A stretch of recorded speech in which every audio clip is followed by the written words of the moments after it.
The broadcast is now starting. All attendees are in listen-only mode. Good morning, everyone, and thank you for joining us for today's free webinar, Building a Startup Growth Engine, with Chris Bechtel from Blue Deer and Gadiel Morantes from Early Growth Financial Services. My name is Gina Longmire, Marketing Manager for Early Growth Financial Services, and I'll be your moderator today. This presentation will run about 40 minutes. If you have any questions as we go along, please feel free to enter them in the question field or tweet them to us at earlygrowthfs with the hashtag growthengine. We'll answer questions as they come if we can, or if not, we'll wait until the question and answer period at the end of the presentation. If we run out of time, we'll be sure to follow up via Twitter and email after the presentation to make sure that all of your questions have been answered. We will also send out an email tomorrow with a link to this deck and to the recording for this presentation. I want to start by introducing our presenters. We're very pleased to have with us today Chris Bechtel from Blue Deer. Chris is Principal CMO and Growth Hacker for Blue Deer. He has 20 years of marketing experience, specializing in top of the funnel, including demand generation, marketing automation, pipeline optimization, content marketing, and sales 2.0 technologies. Chris has extensive experience working with startups and growth stage organizations to maximize the results of their digital marketing, PR, and revenue generation activities through the use of content and technology. Chris has worked with dozens of leading organizations, including Xerox, Anymeeting.com, CarMax, City National Bank, eBuyline.com, Equities.com, iPressroom.com, the Los Angeles Opera, Target Corporations, Trend Micro, and Yahoo, among many others. Welcome, Chris. We also have with us today Gadiel. Thank you for having me. Well, thank you for being here. We also have with us Gadiel Morantes from Early Growth Financial Services.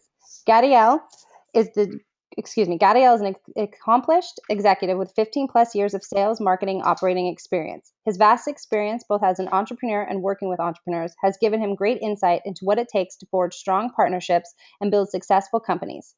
Gadiel is also an advisor and mentor for Startups, a startup accelerator, and an active member of the Founders Network. Gadiel, thank you for being here. Before we get started, I wanted to have each presenter tell us a little bit about their prospective organization. So Chris, if you could please tell us a little bit about Blue Deer. Yes, thanks so much, Gina. Really appreciate it, and I'm glad to be here and help everybody. My goal is really to help provide everybody with clarity as they can move forward and focus best on product market fit and scaling. I, as Gina has mentioned, have pretty extensive background. I bootstrapped my own startup to over a few million in revenue in the SaaS space. I'm particularly interested in mobile and subscription-based businesses. And with Blue Deer, for the last couple of years, I've been advising a number of different startups from early stage to Series C, and also pre-accelerator. I am a mentor through Google Ventures funded SW Next program. I'm also a regular speaker and lecturer at UCLA, Loyola, and Cal State Northridge. But primarily, right now, I provide growth stage advisory consulting services and implementing a framework, which we'll really talk about today, to help everybody drive growth through the right levers most effectively. Great, thank you so much. And then Gadiel, if you could please tell us about Early Growth Financial Services. Hi, can you hear me? We can. Okay, fantastic. Well, thank you, Gina, and thanks, Chris, for the background and a little bit about Blue Deer. Early Growth Financial Services is an outsourced accounting firm. We help a lot of small and mid-sized businesses, along with quite a few technology companies and startups with their accounting needs. And this is everything from tax preparation, consulting services, 409A valuation services, with really the core business being the outsourcing of the day-to-day transactional accounting and the CFO consulting. So we have many clients in the tech ecosystem that are actively fundraising, growing their industry, growing within their industries, and growing their businesses. So they leverage us for not only the accounting, but putting together financial models and projections, helping out with pitch decks, executive summaries, and really positioning them well within their industry vertical to go out and fundraise and effectively grow as a company. So we do that on the accounting side, and we're thrilled to have Chris speak on more of the growth hacker side, because from our experience, we have visibility into a lot of these companies and organizations as they grow and kind of start picking up steam from a client perspective as well as a revenue perspective. So whenever we can add a little bit of value or help coach them along, we do so. And then with my background, I'm the chief revenue officer, so I'm in charge of our sales operations and basically getting out there and not only talking to companies, helping to advise them, but also helping them along the right path. And early growth is in 9 different markets throughout the United States. We have folks on the ground in each of these markets, and they include San Francisco, Silicon Valley, Los Angeles, Seattle, Boulder, Colorado, Austin, Texas, New York, and Chicago, and lastly, Las Vegas. And that's about it for us. So I think we'll dive right into the presentation. Yep, I was just going to say that we'll go ahead and get started. Thank you, Gina. So we're just going to briefly cover the agenda, going through these bullet points. But as Gina mentioned earlier, please, as questions pop up, don't hesitate in asking us and reaching out. I believe there's a avenue where you can type in your questions, and we're happy to answer them along the way. We like these presentations to be as conversational as possible. So, you know, as Chris and I just kind of carry on the dialogue, that's why we appreciate anybody piping in whenever they have that opportunity. But we're going to cover, some of the topics we'll cover is just the common challenges, growth challenges that organizations face as they start their companies and start to grow and scale and figure out what the next step is for them. What exactly is a growth engine? Chris will dive into this and touch on points such as actually building a growth engine that's appropriate for your business and for your organization. What are the preferred channels? Prioritizing the initiatives as you go out and identify the avenue you want to go down. Tuning this engine, you're always in a continuous state of fine-tuning and figuring out what works, what doesn't work, and pushing the ball forward that way. Hitting gold, and then stepping on the gas. I think that's where many organizations want to be, is, you know, stepping on the gas and seeing that real hockey stick of growth as they start to scale and build their infrastructure. And on that side, a big piece of that is, you know, why are you trying to scale? Is it to get to that round of funding? Is it to get to that revenue generating? You know, each company has different goals depending on the industry and the space that they play in. So we'll move on to the next slide. And with that, I'm going to pass it over to Chris to talk about the common growth issues. Thanks, Gabrielle. Appreciate that. And so, yes, as everyone, I'm sure all of you are in different stages.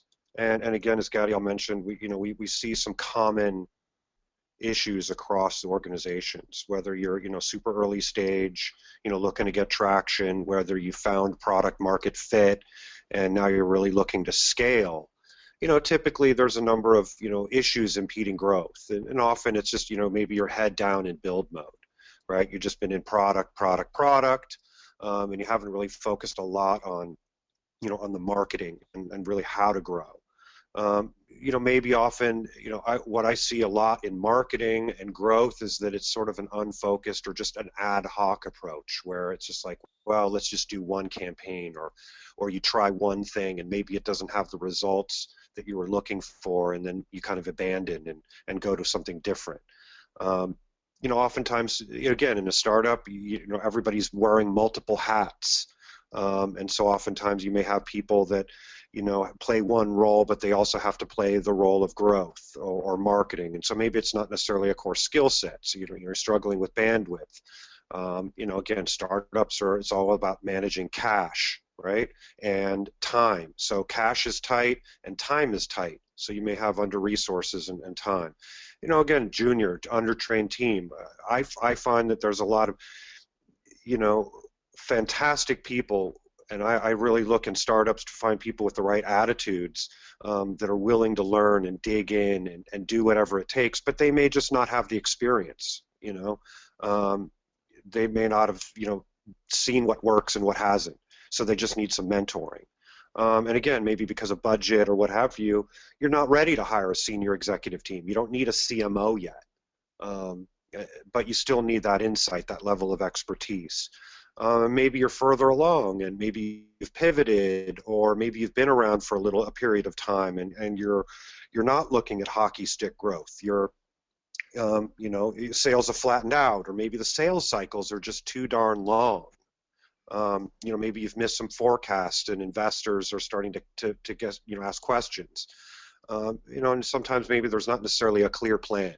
Again, I find that, with a lot of entrepreneurs, that there's just so much opportunity, and you have so many ambitious ideas, but often, the breadth and the scope of what you're trying to accomplish can sometimes lead you to try to do too much, which sometimes leads to, not having a clear plan, or at least being focused on one particular segment.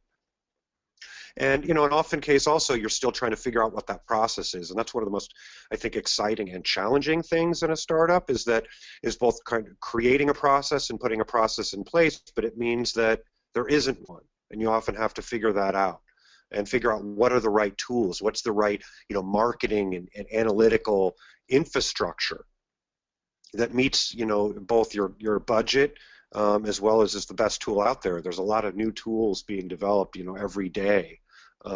For marketing, sales, and analytics, and what are the right ones for you? And I guess, Gadiel, how about you? What else? What have you seen that sort of sticks out for you commonly when you're working with clients in these areas? I mean, I think you've covered all of it on this, and I think diving into more specifics and more details makes a lot of sense. But you're touching on all the common issues that we really see, and it's people really identifying, or companies really identifying that there is a plan in building this growth engine, and I think that's kind of the biggest piece of it is not clearly identifying what those systems will be that you're putting in place and what milestones you're going to reach. And I know we'll dive into a little bit more, but I think it's having an actual plan built out and identified. I think that's one of the most common issues that we end up seeing. Right.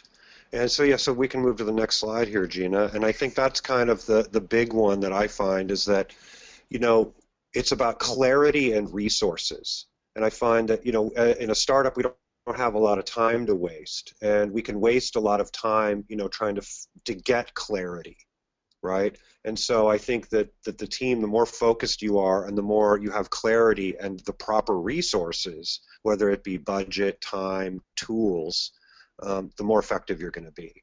So that's sort of why, this is just some quotes from Deloitte on what a growth engine is. But I think overall, it's a systematic process. So it's not just sort of a short-term one-off solution, but it's a comprehensive approach, to building a disciplined and sustainable capability in your organization. And so that's really exactly what Gadiel just said. It's about having a plan and just continuously refining that plan as you learn. And what it's really about is uncovering where are your opportunities for growth. What's the right customer segment? What's the right channel? What are the key value propositions? What works and what doesn't? And learning as quickly as possible what works and what doesn't. And putting that and having a systematic process for doing so. That's essentially a growth engine. So we can move to the next slide. And so, we've heard a lot about what a growth hacker is, right? And this is, those of us in marketing for a long time, would say, well, a growth hacker is really a marketer. And that's certainly true. At the same time, I think, and marketing has gotten a lot more technical. There's obviously a lot more data available. But ultimately, here's some definitions. Sean Ellis, who founded Qualaroo and GrowthHacker.com, is I think a fantastic resource. I would encourage everyone to check those sites out, both Qualaroo as a service as well as GrowthHackers.com. But he sort of defined it as a growth hacker derives scalable and repeatable ways to grow the business. So essentially, my view of it is a growth hacker is the person that uses this framework.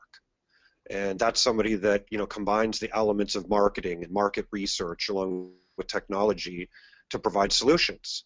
And I think the core word here that may be missing from these definitions is really about a focus on the customer, because ultimately it all stems from your customer, your user. And as I said, I mentor a number of early stage startups that are really trying to find product market fit, but I think it's always the case is to continually be super clear that you are delivering on and focusing on a customer segment that has the greatest pain and the greatest ability to solve that pain through action and money, right? And then once you've identified that customer, it's then about figuring out what are the right channels and tactics to actually engage, attract, and convert those customers. And that's what a growth hacker does. And in my recommendation, all good growth hackers use a framework for doing so.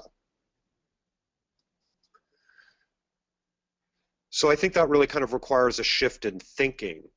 And certainly, and this tends to be true in many larger organizations, and I think that's one of the beauties of a startup is that you're flexible. You have the ability, ideally, to pivot. So we don't have too many silos, but I think it's critical to kind of how do we approach things rather than having, sort of a bunch of different silos. And, we've got customers, we've got sales, marketing, we've got the executive team. In often case, historically, everybody has sort of a departmental agenda and maybe more shorter term, especially with sales. There's a lot of times a lot of pressure for shorter term sales targets. Things are more company focused. Things are scripted. I'm going down the left here. Whereas on the right, where the alignment, where we have a unified strategy that's really focused on the customer, to really build long-term relationships, right? We've heard this from many of you, LTV, lifetime customer value, right? And that's what, Gadiel and the team at Early Growth Financial Services can help you with performance and projections to really understand the economics of your business. And marketing, the growth engine can really, help you discover and uncover, A, what's the lifetime customer value? B, what's the customer acquisition cost across all of your channels? So that you can optimize those costs and ensure that your customer acquisition costs are in line, with the business model for profitability. So all of it unifies the organization to be customer focused, to be truly authentic. And we see this over and over again. The most effective marketing doesn't feel like marketing. It feels like you, the organization, you, the product, you, the startup, are actually creating real value in a customer's life that's authentic. And that builds a long-term relationship that ultimately is going to lead to growth. And I think, Chris, this is, this is important, and this slide illustrates it perfectly. Gina, if you can go back to that slide, just, to your point about the different silos, and making sure that as an organization starts to grow, you are adding, head count to the different silos. But as you do that, knowing that and understanding your client fully is something that's very important, and making sure that, at the end of the day, your number one referral source will probably be your existing clients. You need to satisfy those folks. And so in as much as sales is out there pushing to attract new clients, satisfying those clients and really paying attention to the service levels and what you're providing them at the end is going to be hugely important. And making sure that the company really is mission driven in terms of, this is what we're about, everybody's on the boat together, and we're all pushing forward and aligned with our end goals, whatever those may be in whatever industry you're in. Exactly. And I think that too, oftentimes I've seen this a lot where, companies want to grow, and it's kind of like, well, let's just hire some salespeople, right, with a Rolodex. We'll hire some salespeople with connections, and they'll just go out and sell it. Well, if what they're selling isn't aligned with what the customer really truly needs, it's going to be difficult for them to sell. Also, if sales is primarily an outbound activity, cold calling, and those things tend not to work as well. Where if it's a completely integrated process across the product, across sales, across marketing, you can ultimately be much more successful long term. And we do have one I think, question. it's funny, you just, go ahead, Gina. No, I was going to say go ahead, and then I'll ask the question. Gadiel, did you want to finish your thought, and then I can ask the question, or do you want me to ask it first? Well, yeah, my thought was just going to be on identifying, kind of the product you're delivering and paying attention to your customers, which is what Chris is saying. And that's what we find sometimes is that founders and engineers and CEOs of companies fall in love with their own product and forget to listen to their clients to really make sure that they're satisfying the needs of the client instead of just pushing the product forward to what they believe is the right end game. And so I think, finding that balance can be very important and making sure you don't ignore that piece of it. So, Gina, what's the question? Yes, we actually have two. One is kind of leading off of what you said. How do you find that balance if your biggest challenge is trying to cover and execute quickly on everything with too few people and too few resources? How would you advise on that? Yeah, I mean, my approach to advise on that is it's like really about a prioritization, and I think that's really the key. And sometimes you have to be very rigorous and disciplined, but my recommendation on that would be to, develop your own set of criteria, so where you focus. So for example, I often recommend people in terms of focusing on a customer segment. It's about sort of, your ability to access that customer segment. And that could mean, either who do you already have connections with? It also could be the amount of resources that it costs you to access that segment, meaning you might need a whole lot of marketing dollars, right, to get in front of those people. Number two, what's your time to cash, right? Because in a startup, unless you've got a lot of runway, you can't wait 12 to 14 to 16 months to get cash from a customer, even though it could be a massive deal. Right? Maybe one of your customer segments is a massive partner, and if you could win that deal, it would change everything for you. But it's quite possible your time to cash with that customer or partner could be 18 months, and you can't afford to wait that long. So I would, reduce the priority on that. Another piece of criteria could be, the number of resources that it takes for you to get there. The size of that market. So the bottom line is to try and focus and be very disciplined on who you're focusing on, which is ultimately those customers, those users that you have the greatest ability to access, and those users that are most willing to take an action. Now, most of us, probably are looking for that action to be make a purchase, subscribe, sign up. In some cases, if it's a freemium model, we want them to engage, download, use. So I would say one of the most important metrics in many cases, in the start is really about retention. So we want to look at how are we going to, get customers that we can retain and will continue to use our product, our service, etc. So I hope that answers the question. And what's the second one? The second one is, what is a good resource to find your customer acquisition cost short of hiring a company to help you quantify it? Yeah, that's a good question. I mean, I think it's all about testing. It's kind of like you're drilling for oil, right? It's like, we know the oil is down there, but we don't, or same thing with fishing, right? We know there's fish in the sea, but we just don't know exactly where they're biting, right? And we don't know the level of resources that it's required to get them. So obviously, instead of like deploying, 100,000 fishing boats across the ocean, we're going to kind of take, based on our customer insight, right, based on what we know about them, which is why, and again, we'll get to it here shortly in the methodology. I think we'll answer the question even in further detail, but it's really to do some pilot programs. And I think that, again, as we move through the presentation, this is really what is to help you to gain insight into how you can get that number. But my recommendation is to essentially start with, well, who's the customer, what are the top 3 to 5 channels that you think are the best places for them, roll out some pilot programs, and look at your cost per customer, ultimately, right, which is, and there's going to be a set of conversion rates. Obviously, if you do a Google ad, you're going to get a certain number of clicks to the site, you're going to convert a certain number of them to sign up, and you're going to get a certain number of them ultimately as a paying customer. And at the end of it, that's your customer acquisition cost by channel. Great. Let's move on to the next slide.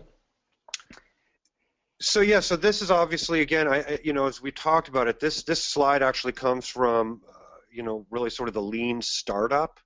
And for those of you that haven't read the book or haven't followed anything from Eric Ries or Steve Blank, I would encourage all of you to do so. There's some great videos. There's a great resource, actually, that's not affiliated with either of them called Customer Dev Labs. I'd encourage everyone to check it out. It's this great guy who's got a whole bunch of tips on basically customer development. But I find often that people think that, oh yeah, we validated the business model, and it goes back to what Gadiel said. A lot of times people, I see that, we fall in love with the product, we fall in love with the technology, and we know that there's a need there. But until people are actually willing to really pay money for it, it's not fully validated.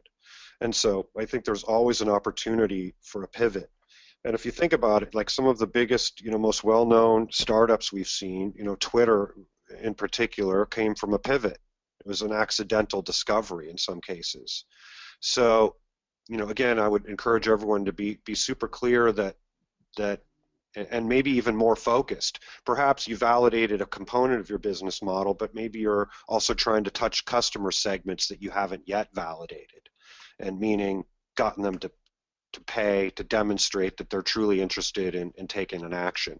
So here, of course, in this case, when we're talking about growth engine, it's like you validated that there's product market fit.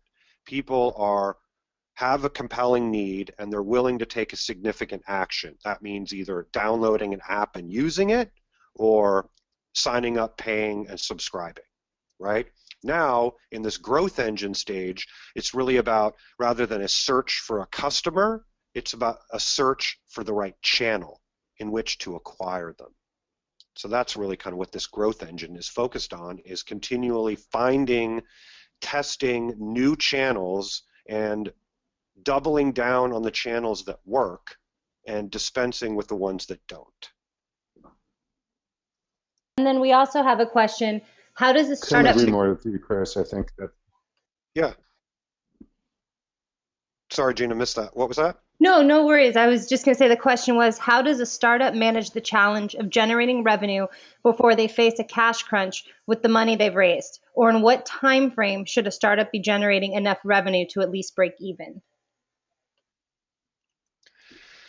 Yeah, I mean, that's a good question. I think Gadiel probably has some good insight on that. From my perspective, it kind of depends on what is your strategy and in terms of, in many cases, and your availability of investors and additional capital. Because in many cases, revenue doesn't necessarily have to generate profit, but revenue is a proof point that you found product market fit. So that if you can generate enough revenue to demonstrate to investors that, look, if you get additional capital to help market and grow, we can scale this revenue. So I think revenue doesn't necessarily have to mean profitability, right? Gadiel, do you have any? What are your thoughts on that? No, I completely agree with you, Chris. And it's a really tough question to answer, because it will all depend on the type of industry that you're in, the type of clients you're attracting. If you're an enterprise focused business and selling into big organizations, then you're more likely to start generating revenue very early on and potentially hit that profitability sooner. If you look at a traditional mobile gaming type of company with ad-based revenue, or if it's a pay-to-play type of revenue model, then those companies can actually run really, really lean, grow pretty aggressively and quickly, and actually realize profitability pretty rapidly. But then there's other businesses out there that, the revenue model and the profitability is going to be a ways away, and they're going to have to go through many rounds of funding just to get to some type of profitability number, or even revenue number. We look at a lot of traditional biotech companies or life science companies that have to do multiple rounds of funding just to get to a product stage. But I think the point that you mentioned is a really important one about validating the product and validating the fact that you could earn revenue by selling that to your clients and to your customers. And I think that's the important component that you want to focus on is, do I have a revenue model that works and that's going to scale? And can I prove that? Because a lot of time that's going to be a more accurate way of looking at your business for the next 3 to 5 years, or even going to an investor and saying, hey, I've proved out a model that works and I can generate revenue with this business. I think that'll go a long way. Yes, exactly. And and I'm sure you would agree, Gadiel, it's like, in a startup, managing cash is king, right? And so, when I bootstrapped a startup, it was all about managing cash. And especially with a SaaS business, a subscription-based business, exactly as Gadiel mentioned, there's a lot of upfront investment.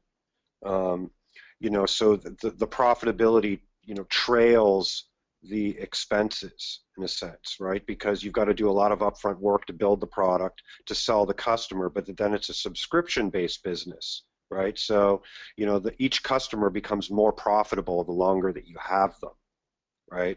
Which is also also and I think why we're going to touch.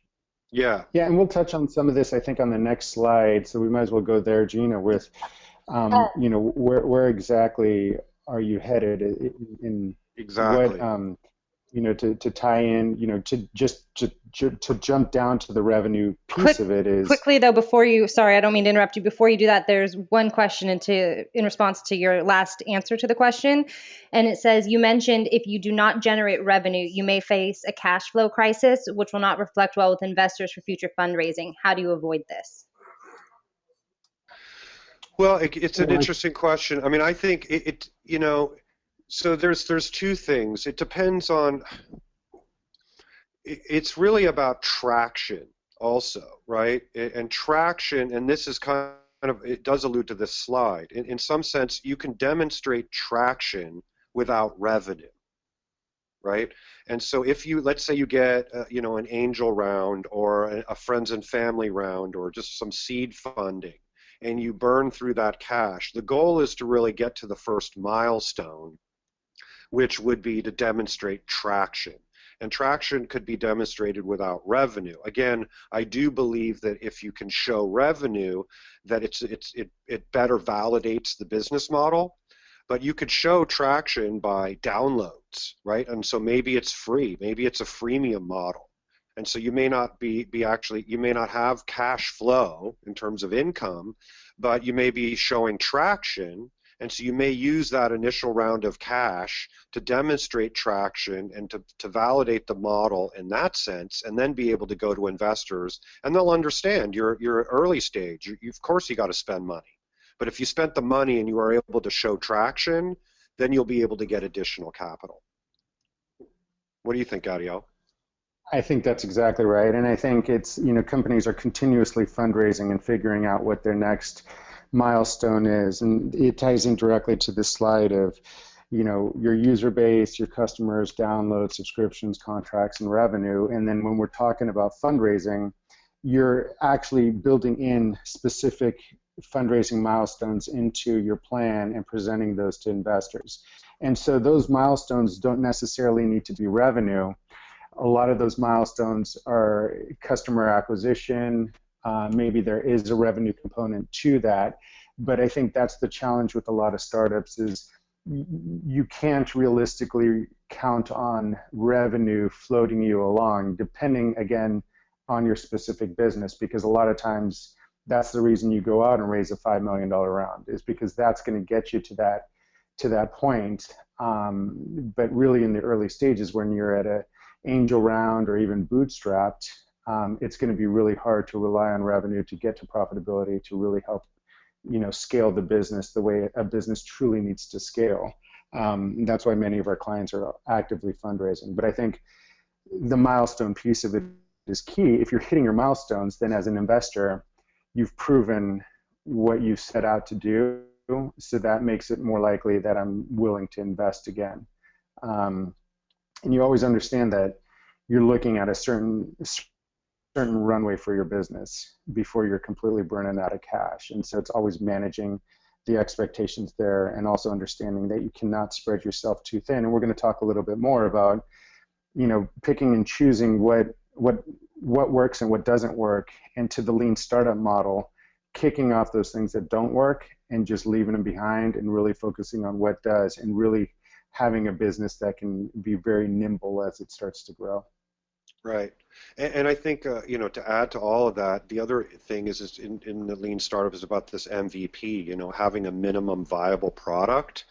And obviously that's where, if you're bootstrapped or you get a seed run, you could spend a lot of money developing a product. So I think the key is not to overbuild your product or service, right?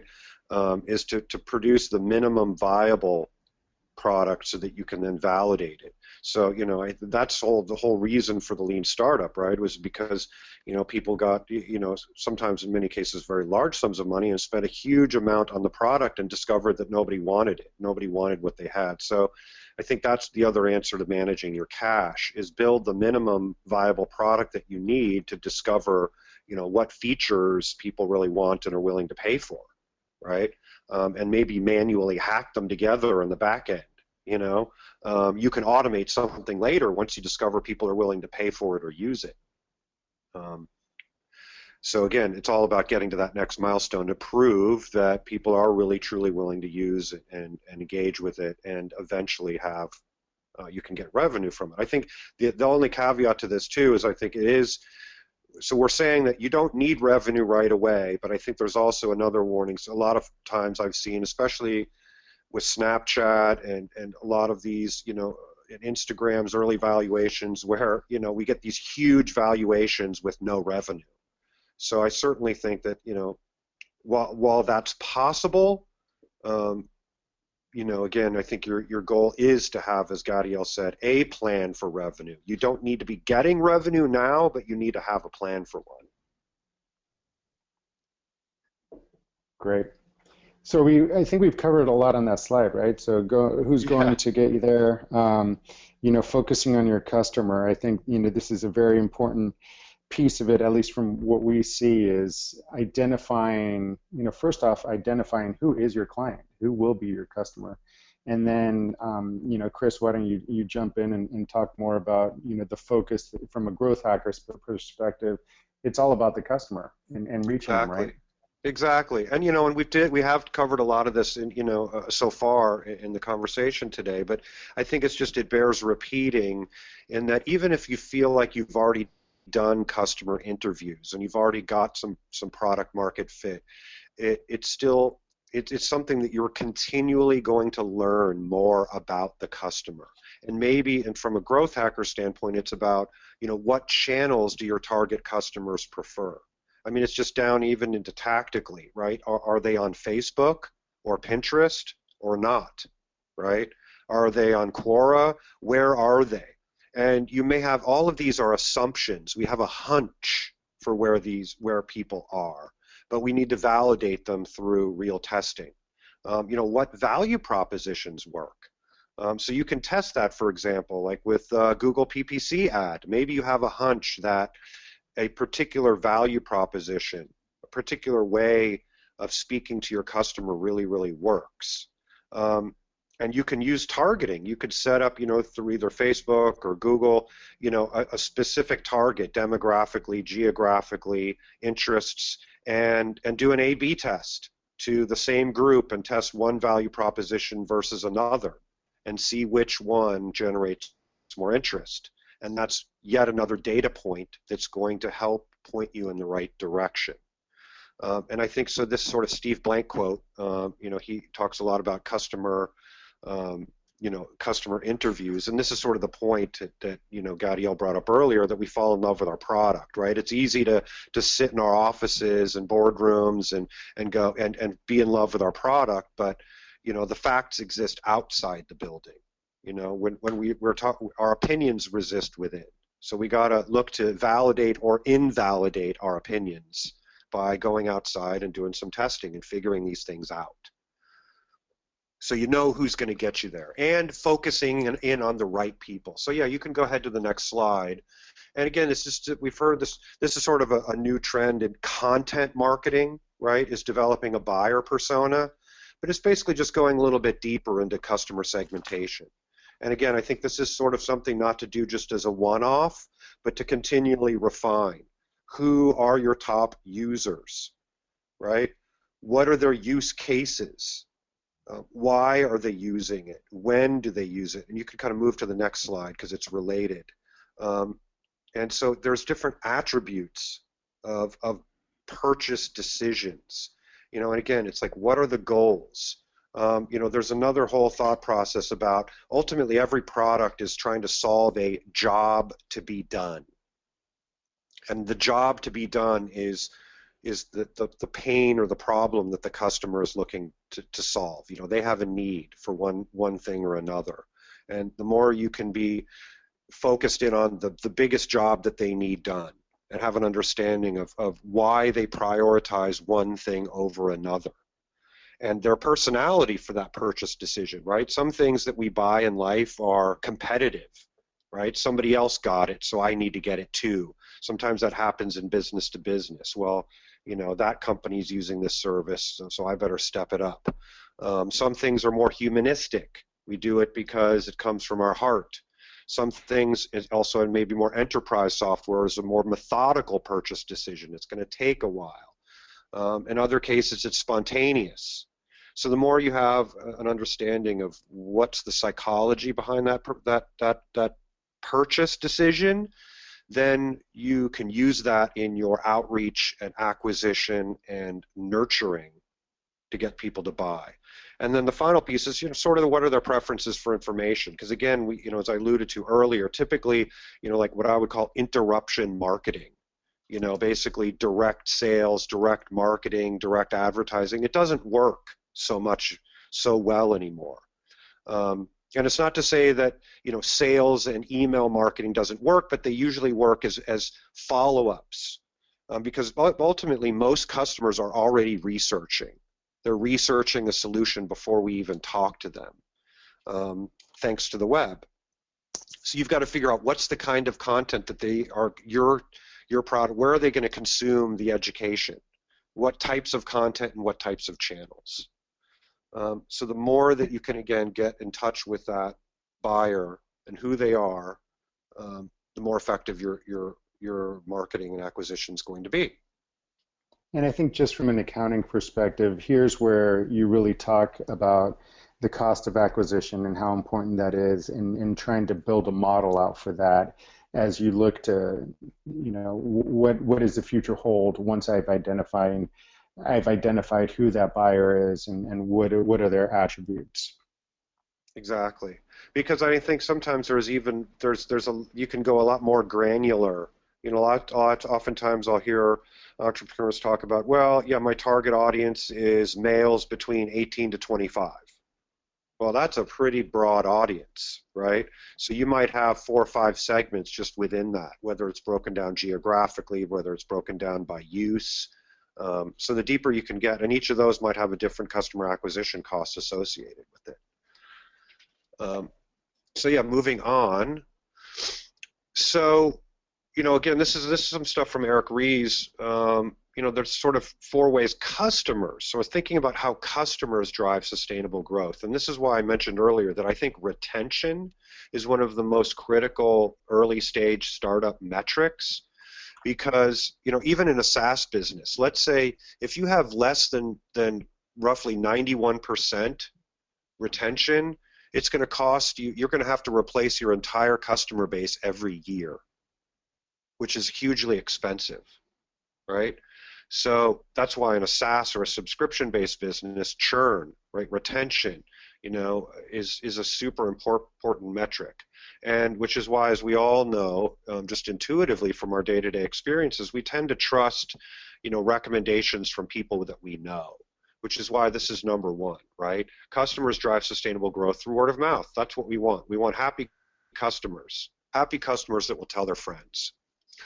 The product, obviously, And we've seen it, and also a number of examples how the product and the customer's use of the product can drive sustainable growth.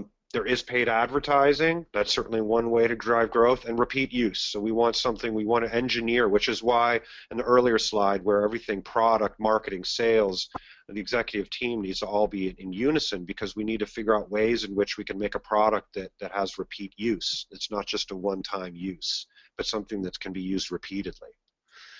And so the idea is that if we kind of seed the market, and if we do well with educating our customers, when by the time you sort of validated the key components of the product, you've already have established customers, because you've already gone out there and you've already started a dialogue with customers, and you've gotten feedback from customers, and you've been open with customers that, hey, we want your feedback to help us build a better product.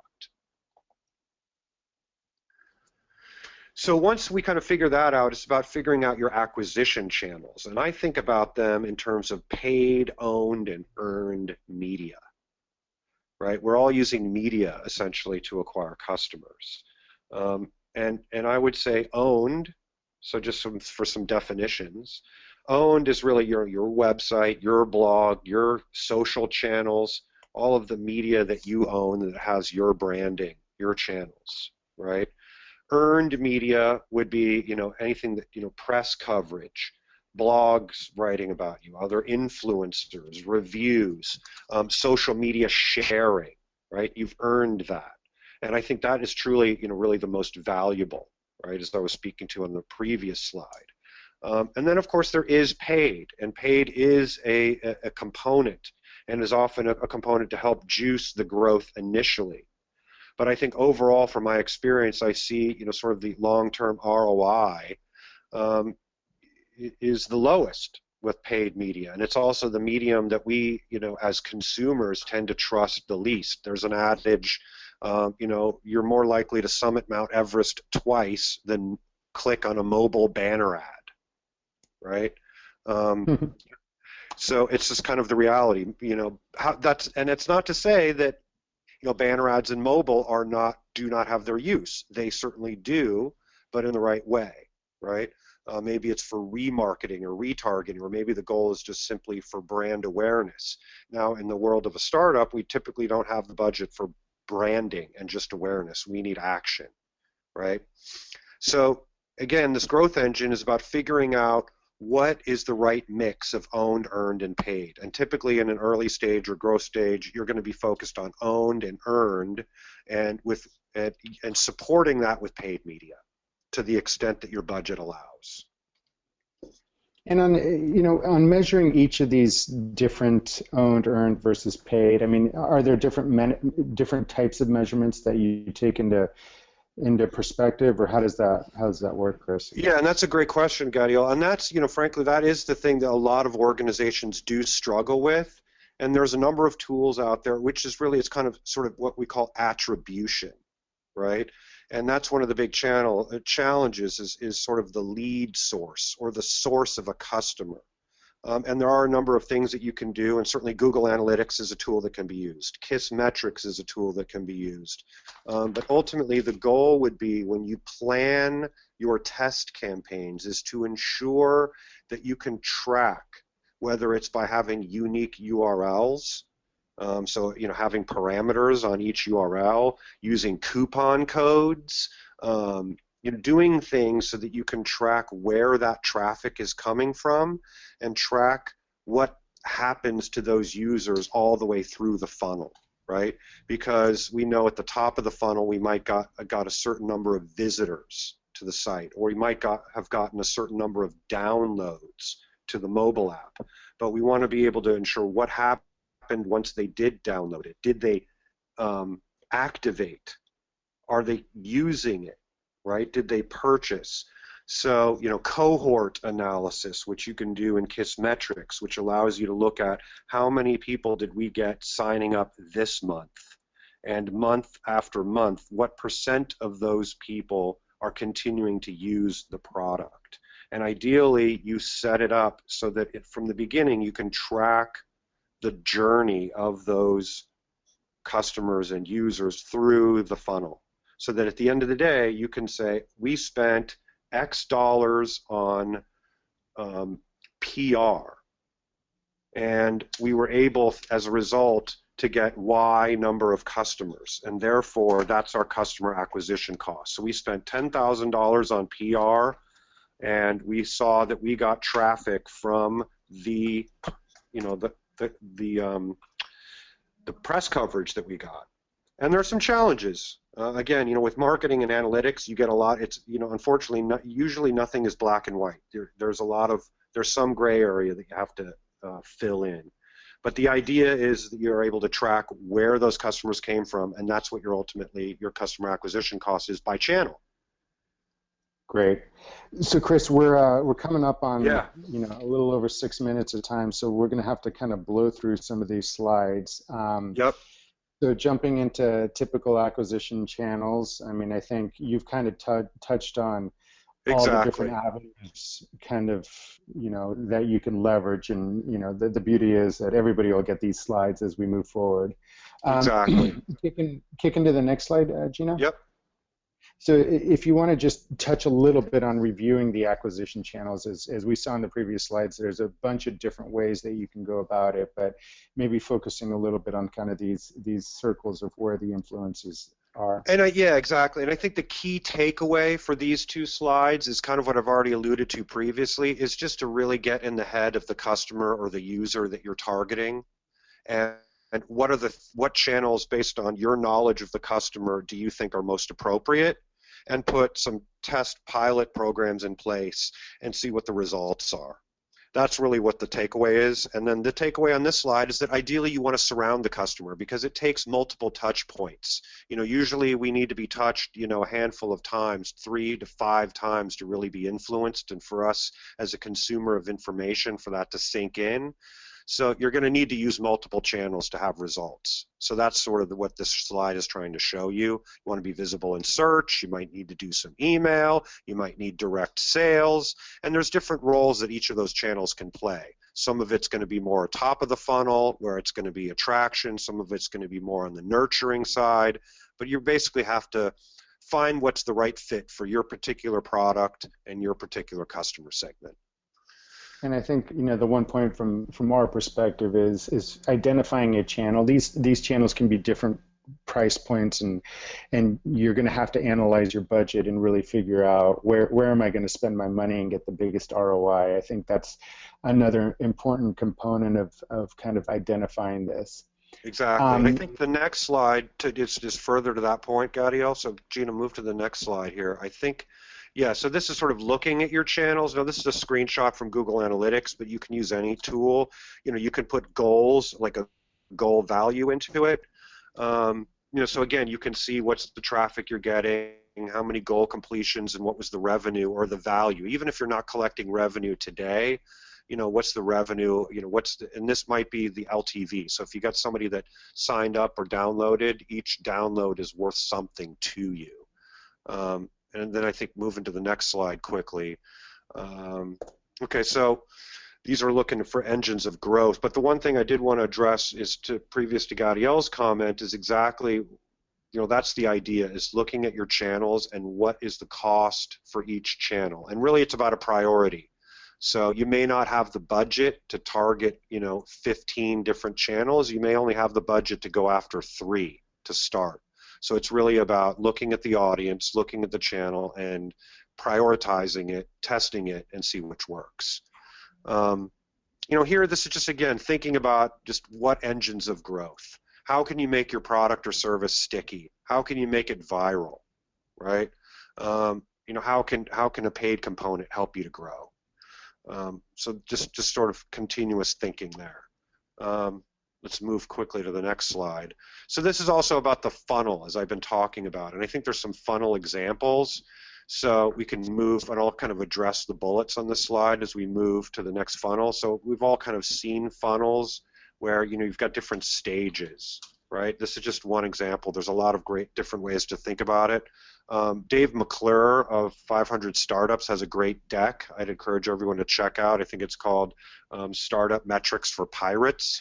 And he uses R, So I think it's called attraction, activation, retention, referral, and revenue, something to that degree. That's his funnel. So this is a typical e-commerce funnel. You've got some impressions, clicks, page views, registrations, and purchases at the bottom. Then if we move to the next funnel, again, this is more of like a B2B software funnel where the sales, at the bottom stage of the funnel might be a larger sales cycle. But the point here is that just to really be clear on, in your state of things, in most startups, we need more people at the top of the funnel. That's what we're trying to do, which is why we're looking at acquisition. But again, I would say that retention is the most important. So even if you may only have 50 customers at the moment, I think it's super critical to retain those 50 customers. And in some cases, more important, making sure that those initial 50 customers are super duper happy rather than going out and trying to acquire 50 new customers. So it's really about knowing your funnel. Because ultimately when you're looking to scale, you're going to be wanting to improve the conversion rates at each stage in your funnel. Great. I mean, I think you've touched on all of that, and then just kind of fine-tuning that funnel, right? As you keep going along and making sure you're identifying. This is a key component as companies really start to grow their businesses, and more importantly, if you're looking to fundraise or figure out what that next stage of investment is, these are all components that you're really going to need to identify for your business. And then, as we keep going, Gina, on this, I think, from our perspective, the next slide, keep going, just tuning this engine. Why don't you just touch briefly on that, Chris? And then I want to see if we have any questions as we kind of just show the slides in the background, because I know we're up on time right now. Exactly. And I mean, so the idea here is, as we've just been talking about, is to continually test new programs, right? And you're going to want to balance between getting new people into the top of the funnel and converting the people that you have within the middle of the funnel, right? And so that's sort of the challenge, is to be able to bridge those two and do those two, spend your time equally. And to continuously try and test new things that work and optimize conversion points, because there is a conversion, a number of conversion points across the funnel where we're going to acquire people, we need to then activate them, we need to engage them, we need to retain them, and ideally we get them to refer somebody else. So it's just about essentially moving through that as quickly as possible so that you can understand what works. And this word Kaizen, comes from, Japanese manufacturing process of continuous improvement. And so that's really the case. And I think as we've been talking about here, the more you stay relentlessly focused on customer happiness, that is one of the key engines of growth that I have seen repeatedly. So with that. Great. Well, yeah, I think with that, we're up on time. Gina, did we get a lot of questions while we kind of blew through this second half of the presentation? No, actually, fortunately enough, I think you guys covered everything. There wasn't one question. So if anyone has questions, feel free to type them in now. And then while we're waiting for those to come through, I just want to say thank you so much to everyone for joining us for today's free webinar. We really appreciate your time and hope you found this useful. If you have any follow-up questions, please feel free to email us or tweet to @earlygrowthfs #growthengine. Oh, we do have one more question. Oh, it's someone saying, hi guys, thanks for a really nice job. Thank you for joining. That being said, please check our events page on earlygrowth.com for any upcoming webinars, and you may register for any of those there as well. Thanks again to Chris and Gadiel for a great presentation, and to all of you for attending. Have a great day. Thank you, Gina, and thank you, Chris. Thanks, guys. Thanks, everyone. Have a great day. You too.